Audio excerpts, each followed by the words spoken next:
Hi, and welcome to Dear Career. This is a space where we discuss anything involved with careers.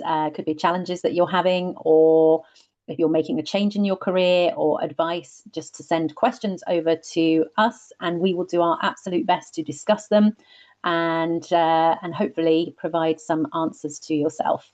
I am Julie. I'm Nikki. And welcome to today. Well, today we've got a little bit of an interesting question that's being sent through to us. Not so much a question, rather a conundrum, or not even a conundrum, but a frustration. Let's go with that.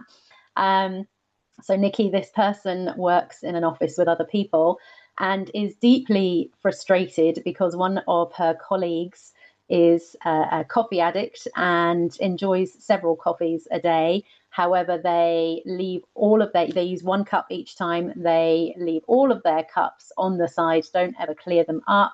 And it started to become a real problem for her. She's really fixated on it and she's asked what she can do. I know this is slightly outside our more serious, but I love this question that's come through. So, any advice? Oh, actually, having worked in HR, you would get a lot of these. And Yeah. I guess my first question would be is it's like their job to clean this up? So it's Mm, getting to them because they're being treated like a maid. Is this okay. just getting to them because it's like a pet peeve and annoying, but like, is it really causing impact in their job or their day to day? I'd want to know what else is going on that something so small is like just Mm, sending them over the edge. I know I have usually found if my personal life is crazy or work life is crazy, just things that like normally wouldn't get to me really get to me. So I'd yeah. want to know that.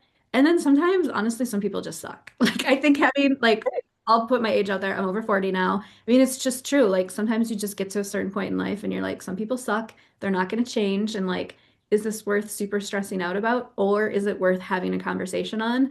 I know a lot of folks just want to address everything and hit it head on, but like, is the person going to change their behavior? I don't Yeah.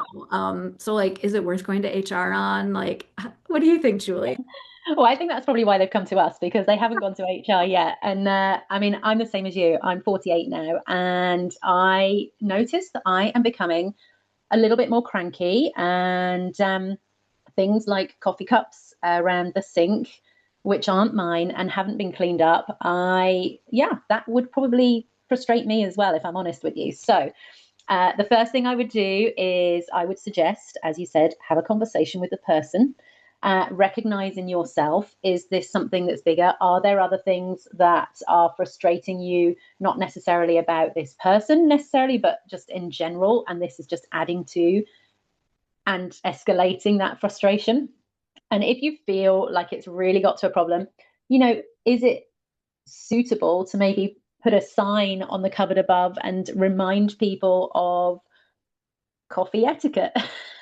Something silly like that. You could even have something humorous up there, wash your coffee cup, or just a friendly reminder, or, if you don't feel comfortable having a conversation with someone, you could go down that avenue. Just make sure that it is something that is not going to offend anybody else within the office. You need to make sure that that's 100%, and hopefully they leave enough coffee cups for you to have a coffee as well. Maybe the thing is that you want more coffee, or you've not had enough coffee. That's sometimes my thing. I haven't had my coffee fix for the day, and then I don't have a cup spare to have one in. So, you know, maybe buy them a reusable coffee cup that's branded with their own name, and then they get to have to use that all the time. I think that's great advice. I think 95% of the time, correct me if I'm wrong, folks in this situation do not want to have the direct conversation. I never did. I never do. We will complain about it to our coworkers. We'll complain about it to our friends. We'll complain about it to our family. We will let it just irritate the crap out of us, and just the cycle keeps going and going. And 95% of the time, we don't want to have the conversation. And so I think you're right. Like, do you have the conversation? And if you don't want to, that's fair. Like sometimes everything in life doesn't need to be this like big confrontation conversation, but then you have to quit complaining about it. You have to quit letting it get to you, because if you are not willing to have the conversation, it can't bother you that much. I That is love usually what I have found in life.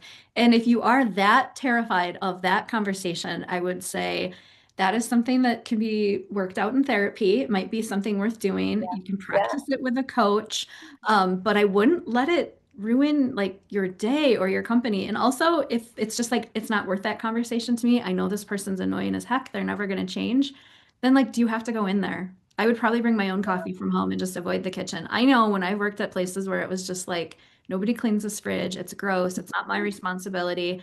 I just would bring things and like put an ice pack in my thing and I'd avoid it. I'd bring in my own coffee because I'm like, I'm not touching any of those mugs. I don't know who's cleaning them. So I don't know where Yeah. your thoughts are there. I'm sure most mental health professionals would be like, avoidance is not a solution to this topic. But Mhm. sometimes like learning to let go and just like get out of it is better. I don't know. What do you think? Yeah, what's the deeper cause here? What else is happening that's causing you this much frustration about this person leaving their coffee cups there? That's what would be my first thought behind that. And just have a check in with yourself first. And if it is really causing you that much trouble, like you say, bring in your own stuff, make sure that you don't have to deal with it. Keep away from that situation that's causing you that much frustration. And when it gets to Secret Santa time, like I said, buy that person a personalized cup, get a cheap $5 personalized cup, and hey presto, there you go, they're obliged to hopefully use that cup all the time. Who knows, but yeah, I think it's an interesting question to have. And it's not just the coffee cups. I'm sure, like you say, there's plenty of other things. I've heard many, many times about people using the microwaves and how disgusting they are. They're not cleaned. All these things can really build up if you're in that environment every single day.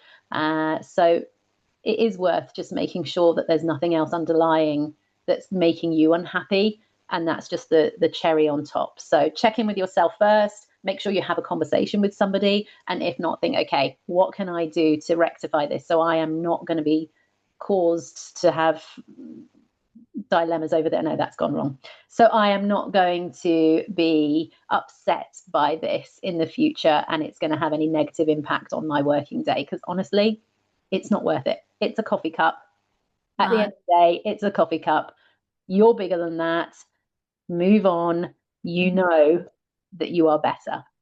I like that. And also, you can talk to the office manager if you have one or HR. I mean, that is what they're there for. So if you're like, if this person's contentious or you just don't want to cause friction, you can go talk to someone like that. And maybe they just put up the sign and they send out the email. And that's probably like a great way to handle it. In my experience, those folks never change. We put up the signs, we send out the emails. It feels like the school emails my kids get. They send them out to everybody for like the 5 people who actually need them. And the Yeah. people who need those emails and those reminders are the same 5 people not reading it or doing it. And then the rest of us are like, oh, I'm so sick of getting these emails or seeing these signs and yada yada. So I guess, you could try that, but you have to accept it still may not go the way you want it and you can't control it. And so agree. It is just at the end of the day, 5 years from now, you will be like, why did I let that get to me so much?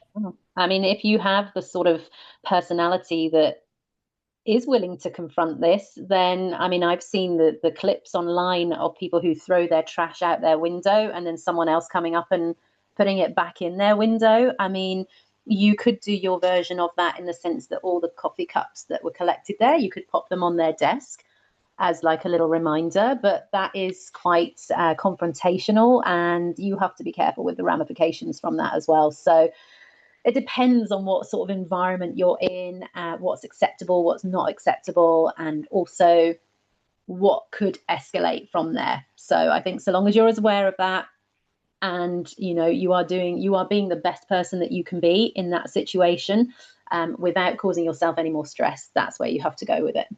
And then I'll just end on don't be that coffee person. If you're the person who's like, not cleaning the microwave after, leaving your moldy stuff in the fridge forever. I don't care like how important you think you are.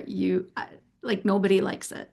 And there's a few in every office like eating Yeah, other people's food, like just if you happen to be listening to this and you think in any way that that's you, please stop for the sake of please stop. us.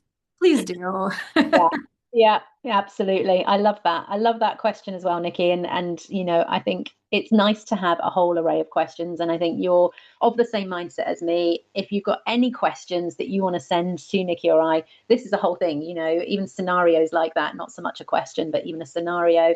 Um, and you want an outsider opinion on it, someone who's absolutely probably heard it at some point in their career, their coaching career, as Nikki and I have done before, then reach out to us. We would love to hear those questions. We would love to hear from you. We're going to pop the links below so that you can send those questions to us. Have you got anything else to add, Nikki? No, just please follow us on our socials. We'll drop those in the links too. That's a good way to DM us any questions or to see anything else we're putting out there on anything career or job related. And if you have something you think we should be talking about, please let us know because you are our ear to the ground on what's going on out there. So thank you so much, Julie. I look forward to seeing you next You week. too, Nikki. Take care. Bye-bye. Bye.